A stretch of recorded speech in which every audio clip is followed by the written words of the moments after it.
Je pense que Xavier, en tant qu'artiste, c'est une personne qui a simplement une façon de voir le monde et les choses qui l'entourent et qui a envie tout simplement de parler de ce qu'il voit et comment il le voit. Je pense que j'ai une vision unique parce que je suis unique et on l'est tous. Et ça vient aussi très certainement de ma double culture qui est française et qui est béninoise. Donc ça fait quand même deux sources d'information et de culture dans lesquelles je puise tout ce que j'ai envie de communiquer. Et je pense que par le biais de ces deux cultures, en plus de ça, j'ai développé mon propre spectre de pensée, de parole et d'envie et d'ambition. Voilà, donc qui est Xavier Moki? Je dirais que Xavier Moki, c'est quelqu'un qui veut exprimer et partager aux autres sa façon de penser et sa façon d'être. Voilà.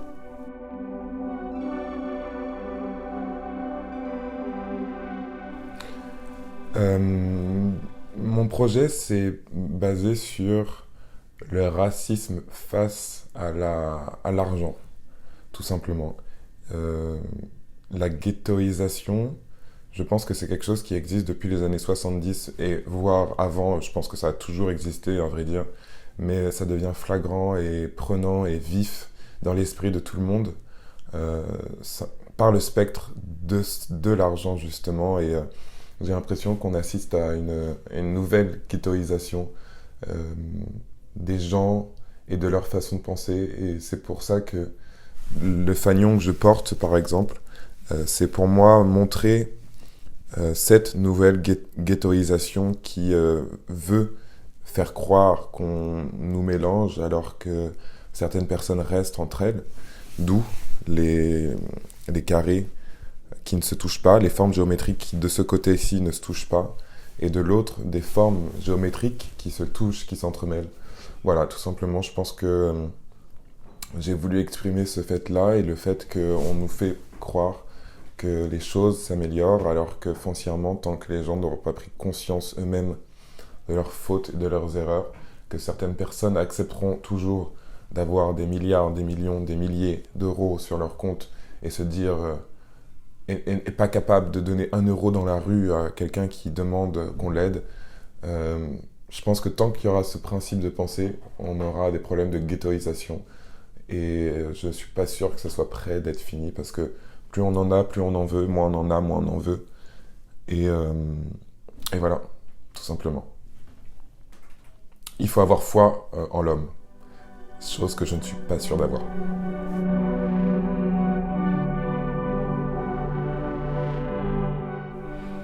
Euh, j'ai choisi ce projet, ce thème, euh, parce que pour moi, l'argent, ça a toujours été un souci sans l'être. J'ai toujours pensé que je pouvais être heureux sans argent. J'ai toujours voulu être heureux sans argent. J'ai toujours, euh, j'ai toujours pensé que ça allait pas forcément faire mon bonheur. Et aujourd'hui, je viens d'avoir 30 ans et je réalise que foncièrement, financièrement, il va falloir enfin, c'est pas il va falloir, mais que oui, on a besoin d'argent et oui, j'ai besoin d'argent. Et simplement, je pense que j'étais un peu utopiste, pensant le contraire. Et aujourd'hui, je me dis qu'il faut effectivement eh ben, engranger. Et c'est malheureux de le dire comme ça. Mais j'aimerais, si je réussis à engranger, j'aimerais ne pas devenir je ne sais quoi, ce nouveau je ne sais quoi, cette personne qui n'avait pas et qui a, et qui devient une autre personne et qui change d'état de pensée, qui change sa façon de voir les choses et les gens. J'aimerais garder mon âme d'enfant face à des gens qui demandent dans la rue, face à la crise sociale, face à comment les crises sociales sur cette terre sont perçues, vues, écoutées. Et, euh, et voilà, donc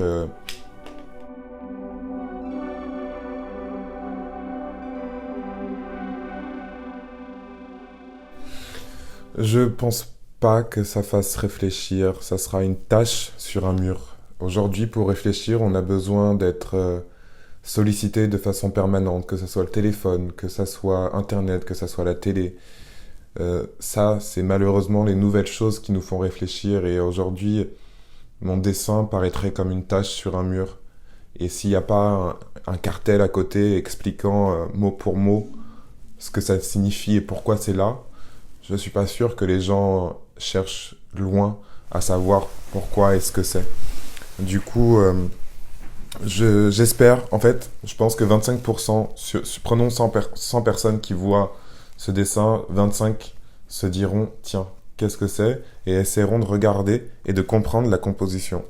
Mais le reste, pas forcément, et c'est ça que je trouve dommage, parce que si chaque personne prenait genre peut-être un peu plus le temps, ou de se dire, après ça n'intéresse pas forcément tout le monde, mais, je pense que c'est vrai que c'est délicat d'avoir la prétention de dire que ça peut intéresser tout le monde. C'est pas la prétention que j'ai, mais si j'arrive à faire réfléchir une ou deux personnes et qu'elles y voient des choses différentes que celles que j'ai voulu exprimer, je serai très content.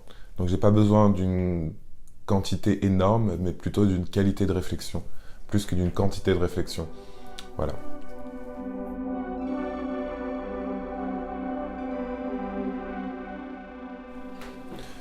Pour moi, protester, c'est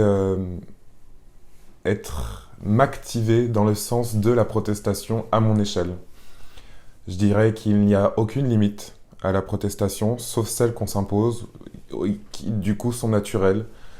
Et c'est pour moi une façon de s'exprimer socialement à un sujet qui nous révolte. Quelqu'un qui proteste, c'est quelqu'un qui dit non, je ne suis pas d'accord. Par exemple, je suis costumier, en plus des activités artistiques que je fais. Et la dernière protestation que j'ai faite, c'était pour un film. Et le réalisateur qui s'appelle Pierre Zellner a fait ce film avec des activistes qui sortent de la jungle de Calais, des comédiens connus, moins connus, reconnus. Et ça a été pour moi, j'ai travaillé pour lui, et ça a été pour moi de l'activisme, ça a été pour moi dire non, je ne suis pas d'accord. Mais je l'ai fait dans le cadre de mon métier et de ce que je peux donner. Sinon, c'est vrai que malheureusement, je ne suis pas du genre à aller dans la rue et à lever le poing et dire je ne suis pas d'accord. Mais du coup, j'ai fait quelque chose qui me semblait socialement à mon niveau et qui était aussi la limite de mes capacités de protestation. Voilà, j'ai fait ce film en protestation contre le système pour lequel je ne suis pas d'accord. Enfin, dans lequel je ne suis pas d'accord et dans lequel je ne me reconnais pas. J'y vis, mais je ne m'y reconnais pas. Donc voilà. Donc je dirais que la protestation, pour moi, elle est nécessaire. Les limites sont celles qu'on se donne et le contexte social qu'on y retrouve est celui de pouvoir regarder la personne à côté de soi et se dire, ok, on n'est pas d'accord, mais au moins on a dit quelque chose et au moins on l'a exprimé. Voilà, même si on sait que c'est un pavé dans la mare.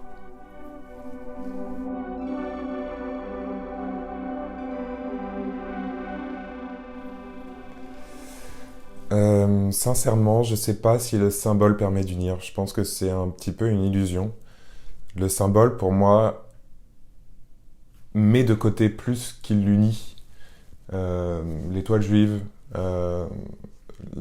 le- les Hunger Games, ce film Hunger Games, avec cette broche que chacun porte et ce signe que chacun fait. Certes, ils se reconnaissent, mais je pense que c'est aussi une façon pour eux de s'exclure de cette société et de dire on n'est pas d'accord. Donc, est-ce qu'un vêtement peut unir? Oui, forcément, ça permet de reconnaître. Est-ce que ça me touche? Est-ce que je me reconnais? Non, pas forcément. Parce que pour moi, s'unir, ça se fait par le cœur et par la pensée, par la parole, plus que par l'objet. Et je pense que, par exemple, ce trench que je porte a un vrai message. C'est presque une bannière publicitaire que Marco a voulu faire en proposant à tous ces gens de, de- d'être autour de son projet et de participer à son projet avec une vision très personnelle à chaque fois. Et je trouve que ça, pour le coup, c'est assez unique. Donc il a choisi quand même un support qui est mouvant et qui permet à chacun, surtout lui, de s'exprimer. Et je pense que c'est ce qu'il a voulu faire. Il a voulu, par l'objet, par le vêtement, unir un même discours et une même pensée qu'il espère euh, fédératrice.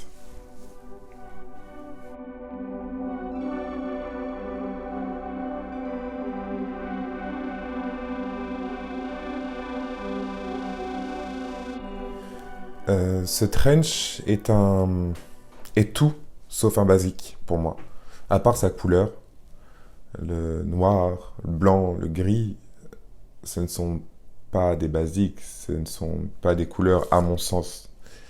Euh, le fait de pouvoir l'identifier et de pouvoir le personnaliser est quelque chose qui en fait une pièce unique, qui en fait une pièce sociale, qui en fait une pièce de communication, qui en fait une pièce de protestation, d'activisme, de recensement, de consensus.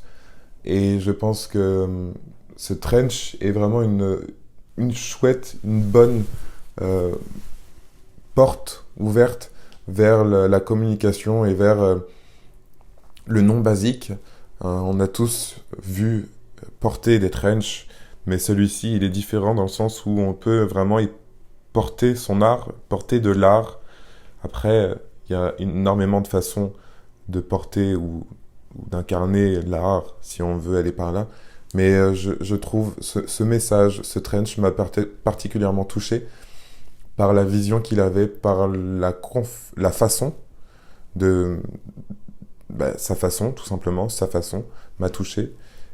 Sa confection, les matières et le message. Donc en ça, même si c'est un basique, il n'y a rien de basique. Et moins on utilisera le mot basique, et mieux le monde se portera. Plus on acceptera les différences, plus on acceptera la variété, et mieux le monde se portera. Voilà, tout simplement. Je pense qu'il faudrait qu'on ait tous un vêtement réutilisable, personnalisable. À chaque fois, ça pourrait nous suffire en soi.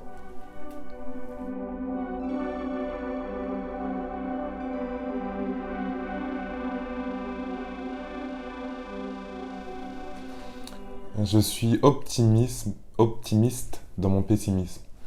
Euh, c'est un espoir, c'est une envie, c'est une volonté que j'ai de, de faire réagir les gens, comme à ne pas jeter les papiers dans la rue.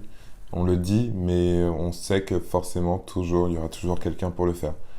Euh, c'est plutôt le dire plutôt que ne rien dire, sans aucun espoir, sans aucune attente. Je pense que c'est ça qui me motive et qui me fait créer, que ce soit de la peinture, que ce soit de la couture, que ce soit du vêtement. J'espère que ça crée du lien social. Après, c'est vrai que quand on a du temps pour observer, on a du temps pour réfléchir, ce qui est plus facile quand on a les moyens d'avoir le temps. Et après, est-ce que mon travail crée du lien social? Je suis pas sûr. Je l'espère et c'est pour ça que je le fais. Je le fais sans aucun but, je le fais sans raison, je le fais spontanément, je le fais parce que c'est ma façon de respirer. Je le fais sans y réfléchir, sans message. C'est le- c'est ce que j'ai, c'est ma façon de parler. Que ça soit coudre, que ça soit réaliser un costume, que ça soit peindre, que ça soit dessiner, c'est ma façon de respirer, c'est ma façon de manger. Du coup, je me demande pas ce que ça procure chez l'autre, si ce n'est la réflexion et le débat et la vision qu'il y voit aussi dans mon dessin. Après, je pense que c'est ce que j'aime en moi, c'est le fait de savoir que la seule chose que je puisse donner à ce monde, c'est ma façon de voir ce monde. Et en ça, je suis très, très humble et très reconnaissant d'avoir euh, cette vision qui m'a été donnée par mes parents et ou je sais pas. Mais oui, ça crée du lien social quand on a le temps. J'espère que ça créera du lien social. Et surtout, j'aimerais que ça crée du lien social. C'est simplement pour moi une façon d'exprimer ce que j'ai dans la tête et d'aider d'autres personnes qui ont ces idées à se reconnaître dans les idées que je vais porter, défendre, peindre, créer, coudre. Voilà.